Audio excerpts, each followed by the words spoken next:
Today on Cook's Country, Bryan makes Julia a regional specialty, Chicago Thin-Crust pizza. Jack challenges Bridget to a tasting of jarred pasta sauce. And Lawman makes Bridget a foolproof pasta fagioli. That's all right here on Cook's Country. For those of us who live outside the Windy City, Chicago-style pizza means deep dish. But the city is also home to a super thin crust pizza that's loved by locals. And one of the most iconic pizzerias is Vito and Nick's on the south side. Vito Baracco, a Sicilian immigrant, started the business as a small tavern in the 1930s. But it was his wife, Mary, who whipped up their first pizza in 1949, and Vito and Nick's Pizzeria was born. Today, Vito and Mary's children, grandchildren, and great-grandchildren run the restaurant, and their pizza recipe is still the same. And today, we're bringing the recipe to you. Let's head into the kitchen with Bryan.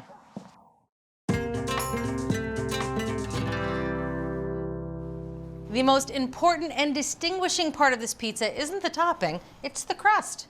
Isn't it, Bryan? That's right, and who knew Chicago pizza was supposed to be, according to some, a thin crust pizza? I went to Vito and Nick's in the south side of Chicago, and I spent the morning with owner Rose George, and she walked me through the entire pizza making process, and it was pretty incredible, and I have to admit, I'm a convert after spending the morning with her. So we have 2.5 cups of all-purpose flour here, and for our dough, we're going to add 2 teaspoons of granulated sugar. It helps to feed the yeast that's going in right now. But it won't make the crust sweet, will it? No, it's just fuel for the yeast. 1.5 teaspoons of instant yeast and 1 teaspoon of table salt. We're just going to give that a quick 3 seconds in the food processor to combine. To this, we're going to feed in 3/4 of a cup plus 2 tablespoons of cold water along with 2 tablespoons of extra virgin olive oil. So I'll combine these two first so we can just do it all in one quick and easy pour. We want the water to be ice cold because the mixer tends to warm the dough up pretty quickly. And if it gets too hot, it can kill the yeast. And we'll let this go until this dough starts to come together, and it takes about 60 seconds. All right, we're looking for all the dry flour to be moistened. That's good right there. But we have a perfect hydration here with this dough right now. We don't want to incorporate any more flour. So we're just going to lightly grease the counter. Just rub it with a little olive oil. You don't have to use very much at all because remember there's a little bit of olive oil in the dough already, so it's not really prone to sticking too badly. Now we're just going to give the dough a few turns on the oiled counter just to combine it. So I'm just kneading this by giving it a press with the palm of my hand and giving it a 1/4 turn each time. And folding it over in between. Exactly. And you don't have to do much here. Just enough to combine the dough. Then I'll just roll it on the counter like this into a ball shape, and then we're going to throw it into a lightly greased bowl. Cover it with plastic wrap. We're going to let this dough rise at room temperature until it's doubled in size, and that takes about 2.5 hours. Okay, Julia, while our dough is rising, we could turn our attention to the sauce. And I think you'll be happy to know this is a quick, easy, stir-together sauce. No cooking involved. I like no-cook pizza sauces. Yeah, I do too, because the oven does a lot of the work for you, and there's no need to spend hours cooking a sauce down. So we have 1 8-ounce can of tomato sauce. That's great because it comes with sugar, salt, spices already in it, so we're already starting off with a little bit of flavor. To that, we're going to add 1 tablespoon of tomato paste. Just kick up the tomato flavor a little bit. And then we're going to add 2 teaspoons of sugar. There's sugar in the dough, sugar in the sauce, and you swear this won't be a sweet pizza. No, it's not sweet. It's just a little sugar helps balance things out. 1/2 teaspoon of Italian seasoning. Now, Italian seasoning is great because it has sage, thyme, oregano, basil. Instead of using each one of those individual herbs in small amounts, kind of a shortcut to use the Italian seasoning. And then 1/2 teaspoon of fennel seeds. And then we'll just whisk this together to dissolve the tomato paste. That's it. That was easy.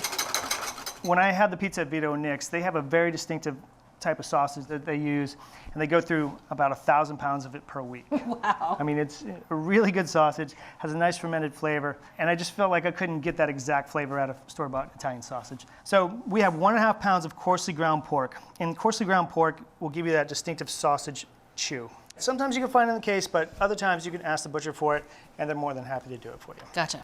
Okay, and to that we're going to add 1 tablespoon of fennel seeds. And we've gone ahead and pre-toasted these fennel seeds, and we want to just give them a quick crack by putting them in a Ziploc bag, and seal the bag, and then I just want to kind of run over them with a rolling pin. This is just going to really release their flavor. We're not looking to pulverize them here, just break them up into smaller pieces. I can smell it all the way over here. Yeah, it was immediate. Yeah, it's the toasting. The toasting does a lot for you to help release the oils in the fennel seeds. So we're going to add the fennel seeds, the crushed fennel seeds right to Woo. the...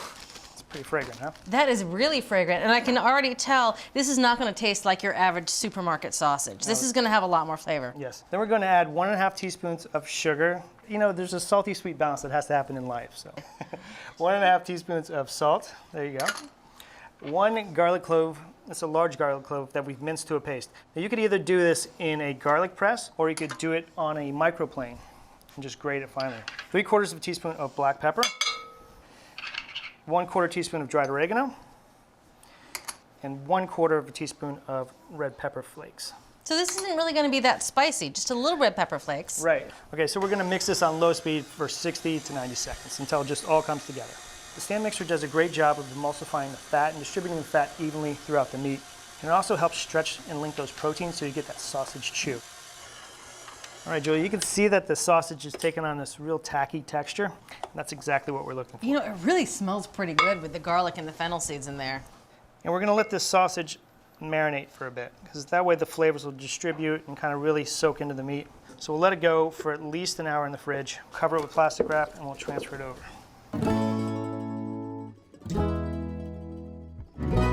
Okay, it's been pretty easy up until this point, and now comes the real challenging part. We're gonna roll out the dough. So this will make 2 pizzas. Working on a lightly floured counter here. Going to split the dough in half. 10 ounces each is what we're gonna need. So, Ooh, on the nose. nailed it, huh? Well done, sir. I don't see that every day. We're gonna start off on a floured counter. All right. I would recommend that we start with the cut side down. Okay. I start by just using my fingertips to kind of poke it into a round. We're going to try and stretch it to about 8 inches, and I've given you a ruler on your side. Yeah, I got 8 inches, basically. All right? I'm going to flour my rolling pin. Okay. Now, what's the final dimensions we're going for here? We're going to go for 12 inches across. Okay. And that'll give us about a 1/4 inch thick dough. All right. Well, I like how you're spinning it, because that's how I do my pie dough to keep it nice and round. Sort of spin it between every roll. I think that's pretty good. That's about a 12-inch round. Okay, so now we're going to bring this sheet of dough onto our pizza peels. Before we put them on the peel, we want to dust the peel liberally with cornmeal. So we don't want to peel the pizza off the peel. We want it to slide off the peel. All right, so I'm just going to pick mine up and just transfer it right over there. And just slide it back this way and work on it.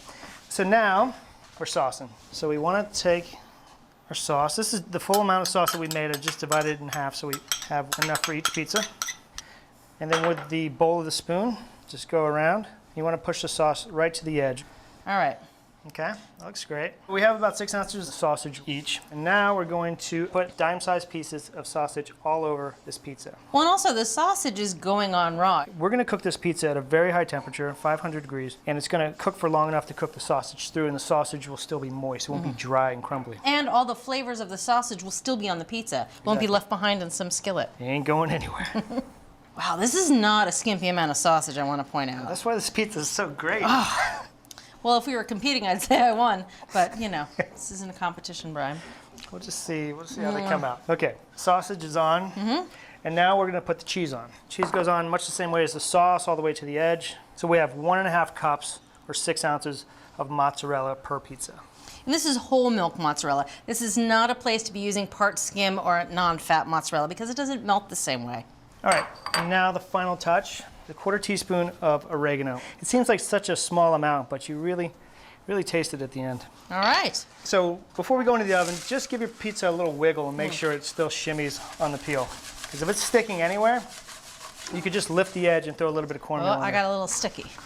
This is not where you want to play around. All right, I'm good. So we have 2 ovens heated to 500 degrees, and there's a pizza stone on the lowest rack that's been preheating for a full hour. So it's nice and hot. And when you put it on the stone, you want to start at the back and just kind of shimmy and let the pizza slide right off. All right, so there's a little arc to it.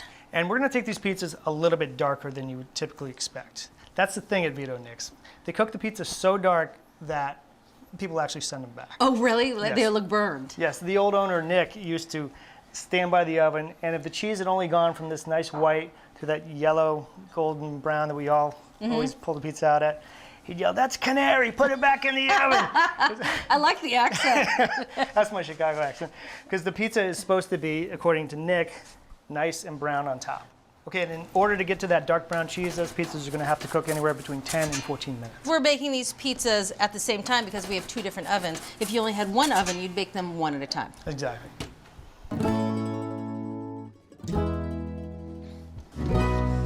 Oh. All right, Julia, should I grab yours? Yeah, let's see how it's doing. Ooh. That is not canary. So we're gonna let these pizzas cool for 5 minutes before we cut them. Yeah, they are pretty lava hot. Yes. Okay, it's been a painful 5 minutes, but we're ready to cut the pizza. So at Vito and Nick's, they don't cut the pizza into triangles. They cut it into squares. Bar pizza style. So I'm just gonna go 3 swipes this way, turn it around, 3 swipes the other way. I'm gonna give you a piece from the center. And also an edge piece. Oh, this smells delicious. All right, before you dig in, you have a centerpiece there? I do. All right, the way to measure a good and perfectly cooked piece of pizza is that the centerpiece should be able to stand up straight and support the full weight of the ingredients without flopping over. Oh, look at that. It should be that crispy. That's tasty pizza. That's not just tasty, Brian. I actually think this might be the best piece of pizza I've ever had. I've eaten a lot of pizza. Come on. You know, I'm serious. You know why? Because the crust on the bottom has texture. It's crisp, but the sausage has actual flavor. The sausage stays very fresh and moist and doesn't dry out. You were right about the balance of a little bit of spicy and a little bit of that sugar. And just enough salt to throw it all into the right spot. Brian, I gotta hand it to you.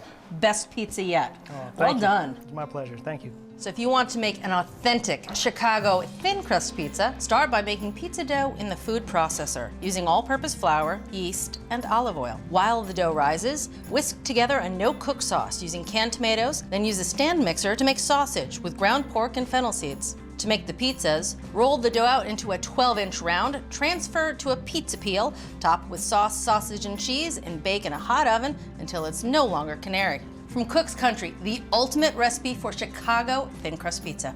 Well done, man. This is amazing. Lesson learned, don't eat canaries, right?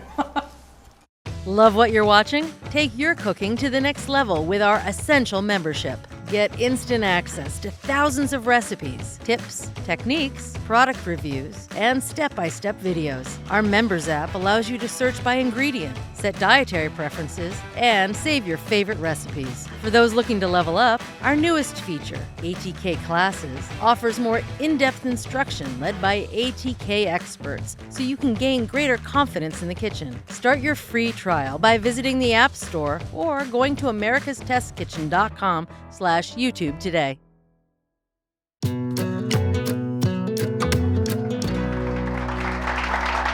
Jarred pasta sauce is a $2.4 billion industry here in the United States. Now, it's a great shortcut, but only if the sauce is good. So Jack's here, and he's going to tell us which jarred pasta sauce we're tasting. Yeah, the good news is 2 of the 10 sauces we recommended. The bad news, 8 are just awful. 2 out of 10. Yeah, 2 out of 10. So there's some things here that if you pick them, I'm going to judge you very harshly. Oh boy, all right. So these are all plain sauces. You can dig in. They're lightly warmed. We did them with spaghetti. We made lasagna. These are plain. So no cheese, no cream, no wine, no big chunks of vegetables, and no meat. It is a marinara sauce. They're literally, I was at my supermarket this weekend, counted 68 choices. There are literally 68 at just one supermarket. And so these are the plain sauces from the 10 leading brands. First thing that you notice is sweetness level. So there should be a little bit of sugar in them from the tomatoes. So our winner has 3 grams. That didn't seem like a best look. I might frost a cake with that later. It's pretty sweet.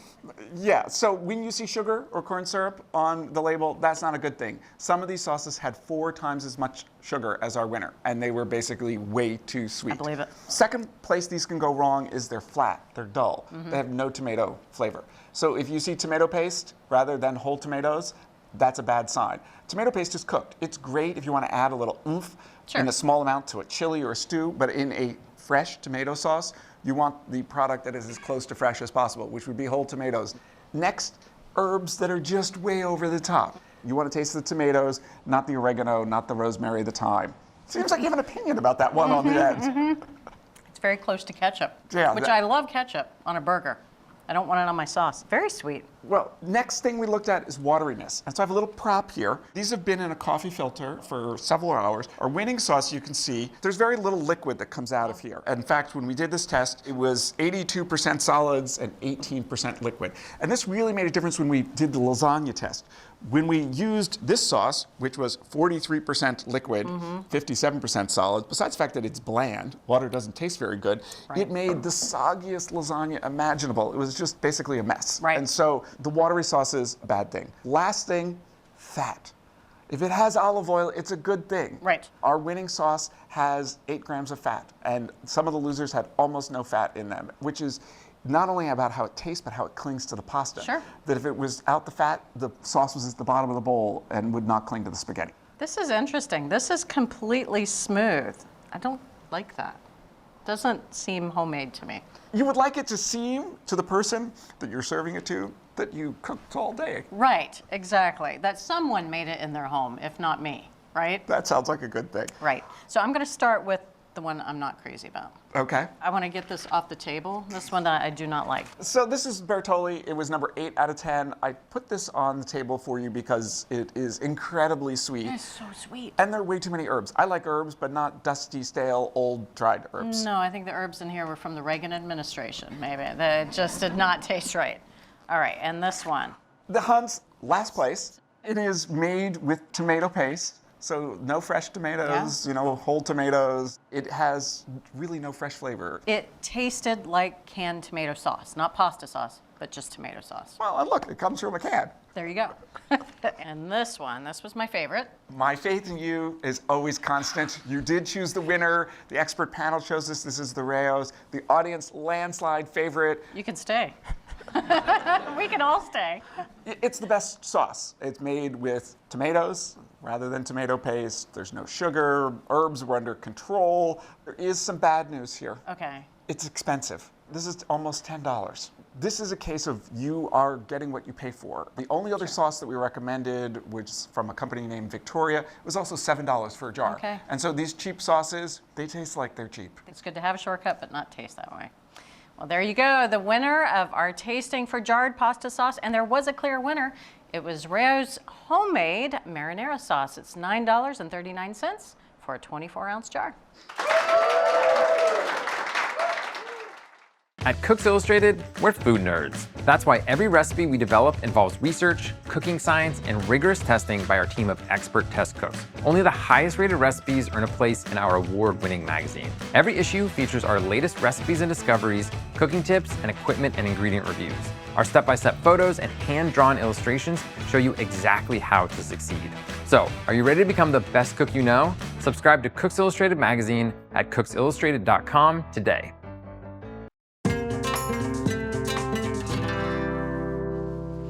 Today we're making pasta fagioli, or as Dean Martin might say, pasta fagioli. Now, its origins from Italy are humble ones. The dish was cobbled together with leftover scraps or ingredients that people had on hand. And Lawman's here. He's got a great hearty version to share with us. That's right, Bridget. Pasta fagioli is Italian-American comfort food at its best. Now, our favorite versions of this dish were porky. So we're gonna add a lot of pancetta, about 2 ounces. I like where you're going with this. Now I'm gonna cut this fine so that when it renders, it all but disappears into the soup. Pancetta is basically cured, unsmoked bacon. And you can buy the big chunks of pancetta at the deli counter. Don't buy the pre-sliced pancetta because you won't be able to get these tiny little pieces like Lawman's doing there. Now I imagine something like bacon, regular American bacon, would add too much of a smoky flavor to this. Exactly. So it doesn't need to be perfect, we just want it pretty small. So now I'm going to use one of my favorite kitchen utensils, the bench scraper, just to pick this stuff up, put it right back in the bowl. And now I'm just going to finish cutting the aromatics. Okay. Just have this onion left to cut. Just going to cut it down the middle. Just horizontal cuts. And then a little vertical. Keep my fingers away from the blade. We don't want that in soup. Yeah, pasta fagioli translates to pasta and beans, not pasta and fingers. Now again, doesn't need to be perfect. We just want it to be all the same size. There's that bench scraper again. That's great because it gathers up all the ingredients, but you're not dulling your knife blade, right? Exactly. So now our oil is nice and heated. Now we're just going to add all our aromatics and the pancetta to the saucepan. So we're adding the 2 onions chopped fine, I'll switch it. 2 carrots peeled and chopped fine. This is 1 celery rib chopped fine. 3/4 teaspoon of salt and 1/2 teaspoon of pepper. Great. Now we're just going to cook this for about 10 minutes until the vegetables soften. The texture of the soup is key. We didn't want something that was too thin or too stodgy. And we're just going to add a 15-ounce can of cannellini beans and 1 cup of water. And we're going to puree this till it's smooth, about 30 seconds. Now we found that when we added all the whole beans to the soup, it was too thin. But when we added the pureed bean mixture that we just made right here, the texture was silky and it gave it a nice body. So now we just need to wait for the vegetables to soften.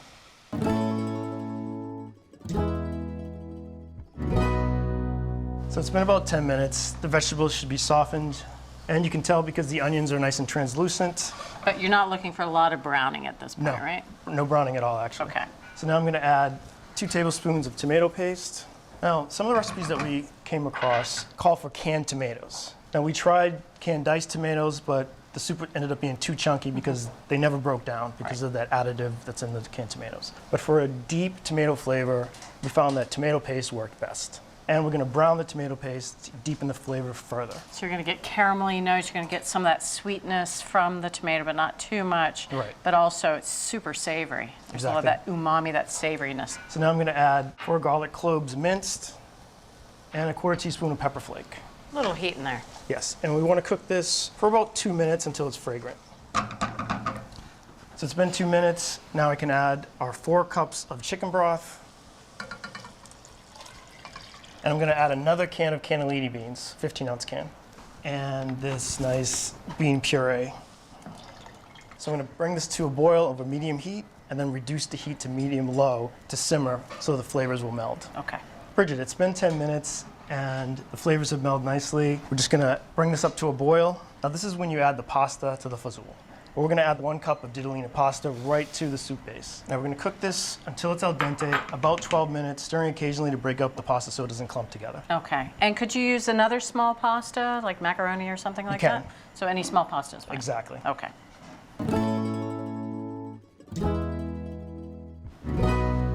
It's been about 12 minutes. I'm going to test the pasta, see if it's done. Got my fingers crossed. Perfect. So I'm going to take it off the heat. Now the soup isn't done just yet. We're going to add 1/2 cup of chopped basil. Now you want to chop your basil at the end so it doesn't oxidize and you still retain that fresh flavor. And it's going to be 1/2 cup of chopped basil. So stir that in. Now I have 1 cup of grated parm. Now that's going to add a lot of richness to it. Usually I reserve a little Parmesan at the table, but I like it as an ingredient. I got good news for you. I'm going to add some Parmesan at the end and a little extra virgin olive oil. Okay. Now, Bridget, this is what you've been waiting for. We're ready to eat. Yes, that is so true. It's so pretty. I almost don't want to cover it with cheese, but oh, okay, if I have to. And I'm going to give you a little drizzle of oil. Okay. I mean, look at the texture of this. It is brothy, but there is body in there. It's that pureed beans. Exactly. Speaking of beans, the whole beans are nice and creamy. You'll notice that little bit of heat on the back end from the pepper flake. I'm digging the pancetta too. And everything's cooked perfectly. The onions, the carrots, the celery, nice and soft, and they're almost falling apart in the soup. And then that hit of basil right at the end. Thanks, Lawman. This was absolutely a perfect pasta fagioli. You're very welcome. Well, for a rich, hearty, and easy pasta fagioli at home, start with a base of sautéed pancetta and onion. Add tomato paste and garlic and cook until fragrant. For soup with body, puree 1 can of cannellini beans with water, then add to the pot along with chicken broth and 1 unprocessed can of beans. Add ditalini and cook until al dente, then stir in fresh basil and Parmesan. Drizzle olive oil all over the soup and serve. So from Cook's Country, a rich, bright, and hearty pasta fagioli. And you can get this recipe and all the recipes from this season, along with tastings, testings, and select episodes on our website, cookscountry.com. It's beany and bright. If you're ready to take your cooking to the next level, head over to americastestkitchen.com and get a free trial of our ATK Essential membership. While you're there, you can sign up for our free email newsletters and download our app. So, what are you waiting for?